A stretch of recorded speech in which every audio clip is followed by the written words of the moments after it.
Hello friends, तो कैसे हैं आप लोग। देखिए दोस्तों, सीटेट जुलाई 2024 के लिए अगर आप लोग उर्दू की तैयारी कर रहे हैं तो इस वीडियो को प्लीज़ देखें, क्योंकि इस वीडियो में मैं आपको प्रीवियस ईयर के क्वेश्चंस यानी 9 जनवरी 2023 में जो सभी प्रश्न पूछे गए थे उनका मैं यहाँ पर सॉल्यूशन लेके आ गया हूँ, जो कि आपका पेपर 2 है और इसमें लैंग्वेज 1 है। ठीक है, तो वे सभी बच्चे ध्यान से देखेंगे कि ये जो है प्रीवियस ईयर का क्वेश्चन है 9 जनवरी 2023 का। जो सभी प्रश्न पूछे गए थे उन सभी को मैं यहाँ पर हल कराएगा। ठीक है, चलिए, तो यहाँ पर आप देख सकते हैं कि उसमें जो है कि आपको जो है कि ताजमहल से रिलेटेड यानी 9 जनवरी 2023 को जो पेपर 2 है और लैंग्वेज 1 है, उसमें आपको ताजमहल से रिलेटेड बहुत सारे प्रश्न पूछे गए थे। तो मैं आपको सभी क्वेश्चंस करा देता हूँ। ठीक है, सभी को ध्यान में रखेंगे। तो देखिए, सवाल 1 में कह रहा था कि ताजमहल दुनिया की तारीखी इमारतों में किस वजह से बहुत अहमियत रखता है। तो ताजमहल जो है आप तो जानते ही हैं कि बहुत ही ज़्यादा फेमस इमारत है। तो ताजमहल जो है दुनिया की तारीखी बल्कि ये भारत का ही नहीं बल्कि पूरा दुनिया में इमारतों में किस वजह से ज़्यादा अहमियत रखता है, किस वजह से उसका वैल्यू ज़्यादा है। आपके सामने में 4 ऑप्शन हैं, आपको बतानी है कि इनमें से सही ऑप्शन कौन वाला है।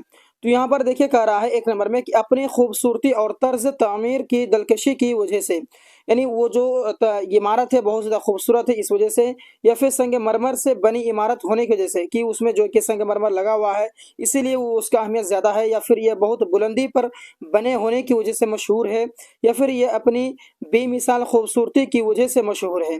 तो ये जो है किस वजह से मशहूर है आपको बतानी है।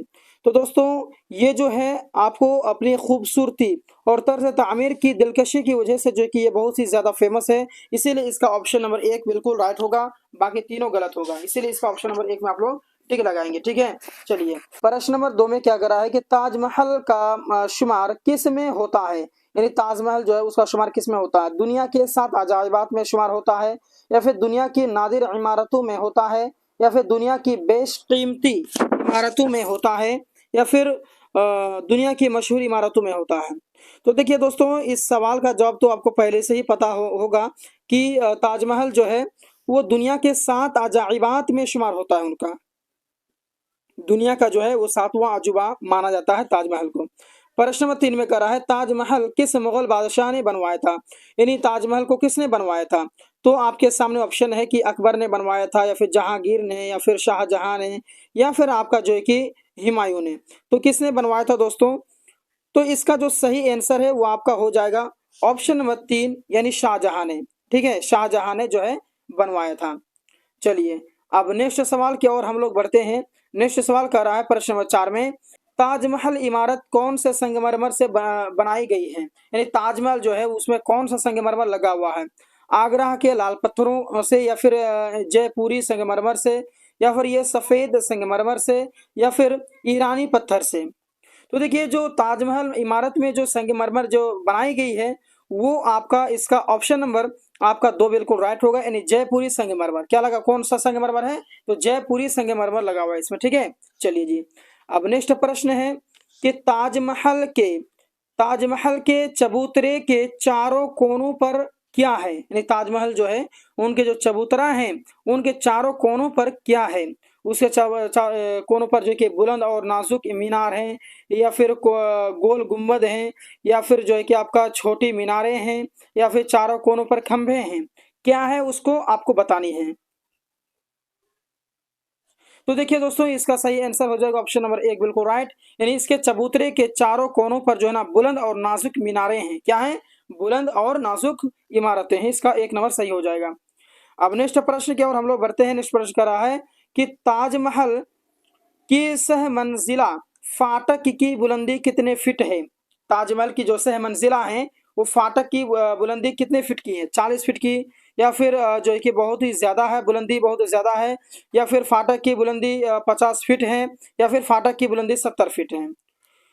तो फ्रेंड्स, इसका जो सही आंसर होने वाला है वो आपका ऑप्शन नंबर 4 बिल्कुल राइट होगा, यानी फाटक की बुलंदी जो है वो 70 फीट है। कितना फीट है, 70 फीट है। ध्यान रहेगा कि नहीं रहेगा, जी जरूर रहेगा। तो फ्रेंड्स, सभी विद्यार्थी जो भी अभी ज्वाइंट हैं सभी विद्यार्थी हमारे इस वीडियो को एक बार तो लाइक कर देंगे। चैनल को सब्सक्राइब नहीं किया तो चैनल को सब्सक्राइब कर लेंगे, क्योंकि सीटेट के लिए बेस्ट जो है कि यही आपका चैनल है, और इसमें जो है कि आपको टोटल प्रीवियस ईयर के क्वेश्चंस कराया जाएगा, प्लस इस बार जो आने वाला है वो सभी कराया जाएगा। ठीक है, नेक्स्ट सवाल है कि ताजमहल के अंदरूनी हिस्से में क्या क्या, है ना, क्या क्या बनाए गए हैं। तो ताजमहल के जो अंदरूनी हिस्से हैं उसमें आपको क्या क्या बनाए गए हैं, बैल बूटे और फूल पत्तियां बनाई गई हैं, या फिर आपका रंग बिरंगे फूल और पत्तियां बनाई गई हैं, या फिर आपको जो है कि इसमें रंगारंग तस्वीरें बनाई गई है, या फिर अंदरूनी हिस्से में खूबसूरत नक्शो निगार बनाए गए हैं। तो फ्रेंड्स इसका जो सही आंसर है वो आपका ऑप्शन नंबर 1 बिल्कुल राइट होगा, यानी बैल बूटे और जो है कि फूल पत्तियां बनाई गई हैं, बैल बूटे और फूल पत्तियां बनाई गई हैं। ठीक है, चलिए अब नेक्स्ट प्रश्न है कि कब्र, कब्र की जमा क्या है, कब्र की जमा क्या है दोस्तों। तो कब्र की जमा है कब्रें। ठीक है, ये तीनों का तीनों आपका गलत है, बाकी जो कब्र की जो जमा है वो है कब्रें। नेक्स्ट सवाल है कि ऊंचा का मुतजाद है। तो ऊंचा का मुतजाद क्या हो जाएगा। तो ऊंचा का मुतजाद हो जाएगा आपका ऑप्शन नंबर 1 बिल्कुल राइट, यानी नीचा। मुतजाद का मतलब होता है उल्टा, यानी उसकी जिद क्या होगी, ऊंचा का उल्टा क्या होगा, तो ऊंचा का उल्टा नीचा, है ना। चलिए अब अगला जो आया था आपका जो सीटेट एग्जाम में जो 9 जनवरी को जो है कि 2023 को 9 जनवरी को जो है कि लैंग्वेज 1 में पेपर 2 में जो पूछा गया था वो इससे क्या बोलते हैं आपका ताजमहल से रिलेटेड तो सवाल आया ही था। उसके साथ साथ में आपको ये भी सवाल पूछे गए थे कि नीचे दिए हुए शेरी हिस्से को पढ़िए और दिए गए मुतबादिल में से किसी एक मुनासिब तरीन मुतबादिल का इंतखाब कीजिए। यानी यहाँ पर जो शेर है इन शेर को पढ़ना है, पढ़ने के बाद में यहाँ पर जो सवाल दिए गए हैं इन सवालों को हल करने के लिए कहा गया था। तो चलिए उसको पढ़ते हैं और इन सवालों को जवाब देते हैं कि मुस्कुराओ खुशी की बात करो, रोने वालों हंसी की बात करो, ये अंधेरे के तज़किरे कब तक, दोस्तों रोशनी की बात करो, अहले महफिल उदास बैठे हैं, अब कोई दिल लगी की बात करो, बात जब है कि दुश्मनों से भी, जब करो दोस्ती से करो, फूल मुरझा गए तो क्या गम, खिलने वाली कली की बात करो। ये शेर आपने ध्यान से पढ़ा। चलिए अब इन सवालों के जवाब देते हैं शेर को देखते हुए। तो कह रहा है कि सवाल 10 में कि शेर के पहले मिसरे में कौन सी बात करने को कह रहा है। तो ये जो पहला मिसरा है इस मिसरे में जो है कि आपको क्या कहने मतलब कि क्या बोल रहा है, मुस्कुराओ खुशी की बात करो, रोने वालों है ना हंसी की बात करो। तो इसमें जो शायर है वो क्या कह रहा है, खुशी की बात करने को कह रहा है, या फिर गम की बात करने को कह रहा है, कि मोहब्बत की बात करने को कह रहा है, कि दोस्ती की बात करने के लिए कह रहा है। तो फ्रेंड्स इसका जो सही आंसर है वो आपका ऑप्शन नंबर 1 बिल्कुल राइट होगा, क्योंकि यहाँ पर खुशी की बात करने के लिए कह रहा है। क्योंकि आप खुद यहाँ पर ध्यान दीजिए कि कह रहा है मुस्कुराओ खुशी की बात करो, तो जो शायर हैं वो मुस्कुराने और खुशी की बात कर रहा है, इसीलिए इसका जो ऑप्शन नंबर 1 है वो बिल्कुल राइट होगा कि खुशी की बात करने को कह रहा है। चलिए अब नेक्स्ट है कि शायर किसके तज़किरे ना करने की बात कर रहा है। शायर जो है किसकी तज़किरा ना करने को कह रहा है, बुरे लोगों की तज़किरे करने के लिए मना कर रहा है, फिर अंधेरे की तज़किरा या फिर जालिम की तज़किरा करने के लिए मना कर रहा है, या फिर बेईमानी की जो है कि तज़किरा करने के लिए मना कर रहा है।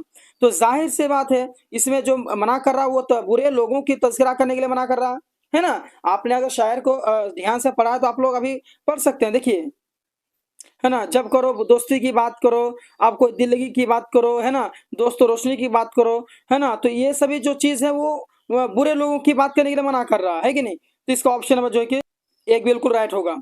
अब नेक्स्ट प्रश्न है कि शायर दिल लगी की बात करने को क्यों कह रहा है। तो शायर जो है वो दिल लगी की बात करने के लिए काहे मना करेगा, तो क्यों मना करेगा। तो इसका ऑप्शन नंबर 1 बिल्कुल राइट हो गया, यानी अहले महफिल के उदास होने की वजह से। अहले महफिल जो है बहुत ही ज्यादा उदास हो गए थे, इसी वजह से मना कर रहे थे। बाकी तीनों गलत हो जाएगा, अहले महफिल खुश करने के लिए नहीं, बल्कि अहले महफिल को खामोश रहने की वजह से नहीं, बल्कि अहले महफिल के सोच में बैठने की वजह से नहीं, बल्कि अहले महफिल को उदास होने की वजह से। अहले महफिल जो है बहुत ही ज्यादा उदास हो गए थे जिसकी वजह से। ठीक है, चलिए शायर दुश्मनों से भी कौन सी बात करने को कह रहा है। शायर जो है वो दुश्मनों से कौन सी बात करने को कह रहा है, तो नफरत की बात करने के लिए, कि दोस्ती की बात करने के लिए, या फिर दिल लगी की, या फिर अमन की। तो देखिए शायर जो है दुश्मनों से भी किस चीज के बारे में कह रहा है, वो आपका जो है ऑप्शन नंबर 2 बिल्कुल राइट हो गया, दोस्ती की बात। जो दुश्मन है उनसे भी दोस्ती करने के लिए जो है कि कह रहा है। यहाँ पर लिखा हुआ है ना कि बात जब है कि दोस्तों से भी जब करो दोस्ती की बात करो, ना दुश्मनों से भी दोस्ती करने के लिए कह रहा है कि नहीं। अब नेक्स्ट है अहले महफिल डॉट डॉट डॉट बैठे हैं। तो अहले महफिल कहाँ बैठे हुए हैं, आपके सामने जेल में से दिए गए लफ्जों में से सही लफ्ज को भरें। तो उदास, खामोश, गमगीन, या फिर चुपचाप। तो देखिए इसका जो उदास बैठे हैं, ठीक है, यहाँ पर क्या होगा, उदास होगा। यानी अहले महफिल उदास बैठे हैं, यहाँ पर क्या हो जाएगा, उदास होगा। तो यहाँ पर हम लोग क्या भर देंगे, उदास भर देंगे, ठीक है, उदास बैठे हैं। अब नेक्स्ट सवाल है कि मुरझाना का मुताजाद है, मुरझाना का उल्टा क्या, मुताजाद का मैंने अभी बताया कि मुरझाना, ये मुताजाद का मतलब होता है उल्टा। तो मुरझाना का उल्टा जो है वो आपका ऑप्शन नंबर 4 बिल्कुल राइट होगा। यानी मुरझाने का जो उल्टा है वो है खिलना। बोले फूल मुरझा गया, फूल खिल गया, तो मुरझाने का उल्टा होता है खिलना। तो ये हो जाएगा 4 ऑप्शन राइट हो जाएगा। तो दोस्तों अभी मैंने आपको जो कि 1 से लेकर के 15 तक क्वेश्चन करा दिया हूं, और जो 9 जनवरी को जो पेपर लैंग्वेज 1 में पेपर 2 में जो सवाल पूछा गया था उनका 1 से 15 तक क्वेश्चन करा दिया। अब जो बच गया है इसका पार्ट 2 जो है आपको कल मिलेगा, ठीक है। तो इसीलिए आप हमारे साथ जुड़े रहेंगे, पूरा वीडियो देखते रहेंगे, हर चीज जो भी क्लासेस दूंगा वो आप देखते रहेंगे, और प्रत्येक सवालों के जवाब को आप लोग बेहतर तरीके से समझेंगे, ताकि आप सीटेट में उर्दू में सबसे बेहतर नंबर आप ला पाएं। और हमारे वीडियो क्लास जो चलती है, क्लास का समय आप लोग देख लेंगे 6:30 बजे आपको शाम में डेली का डेली आपको क्लासेस देखने के लिए मिलेगा। इसलिए हमारे चैनल को सब्सक्राइब करके वीडियो को लाइक कर देंगे। चलिए मिलते हैं नेक्स्ट वीडियो में, धन्यवाद।